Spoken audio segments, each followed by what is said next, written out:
Good evening. So, I was reading a book and it's called The Conservative Mind by Russell Kirk. And I across a chapter which was focused on a gentleman who goes by the name John Calhoun. And he was around in the 19th century and lived somewhere in the southern states of America. And I thought I'd share what I read with you because it seemed rather interesting and it may be of interest to some of you watching. So essentially, Calhoun didn't like the idea of a standardized democracy. Why? Well, he thought that a standardized democracy, at least, in the region he was living in, can lead to tyranny of the majority. And, to make this example a bit easier to understand, I'll put it in an example. So let's just say there was a vote, okay? And the vote is on some type of tax which will benefit the north of a region, but will be posed as a disadvantage to the south of a region. And let's say there's 100 million people in this country, 70 million in the north region, and 30 million in the south region. This is just an example, by the way.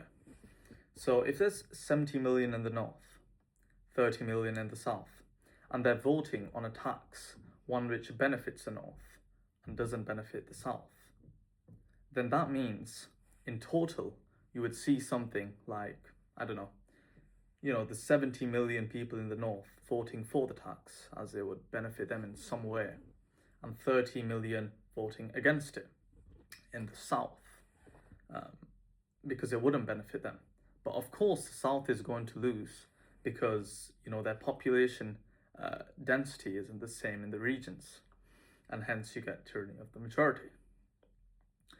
And Calhoun attempted to fix this with something which goes by the name a concurrent majority.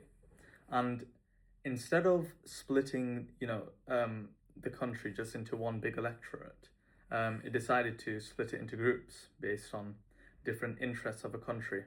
Now, there is a particular filters that has to be gone through before they decide what actually becomes a group, because some things may not be in the long-term interests. So that's another thing. But let's say there were groups. There was one group for the south and one group for the north. There'd be two elections. One election would be in the north and one election would be in the south. But in this case, let's just say the people in the north, most of them vote yes, and only little vote no, fine. The policy won in there. But in the south, if a lot vote against it out of those 30 million people, it's only out of those 30 million, then of course it wouldn't go through.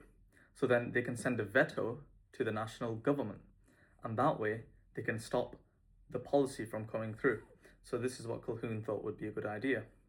And some people said to Calhoun, they said, if you do this, then there won't be any progress, because how can you expect to see progress? Because every time one, region attempts to pass some type of law or act, which disadvantages the other region, of course, the other region is going to oppose, and, there's no progress going to be made. However, he argued, the exact opposite. He said that, in fact, the regions will try to come to some middle ground, and the politicians representing the regions will say, right, we're not going to completely disadvantage one or the other. We're going to, reach some middle ground. And therefore, progress will still continue, but it won't be completely targeted to a minority. So as you can see, Calhoun was trying to propose this idea of a concurrent majority in order to get rid of tyranny of the majority and to protect minority rights. However, he is a table turner, and it's known as the paradox of Calhoun. He used it not for good reasons. Essentially, why he wanted the concurrent majority was because at the time in America, the northern states wanted to get rid of the slave trade, right? Or at least limit it. But the southerners, which were the minority at the time, wanted to keep the slave trade around. So as you can see, Calhoun, he's not using it for the right reason, because in that case, the minority was the people who wanted to keep the slave trade in the South.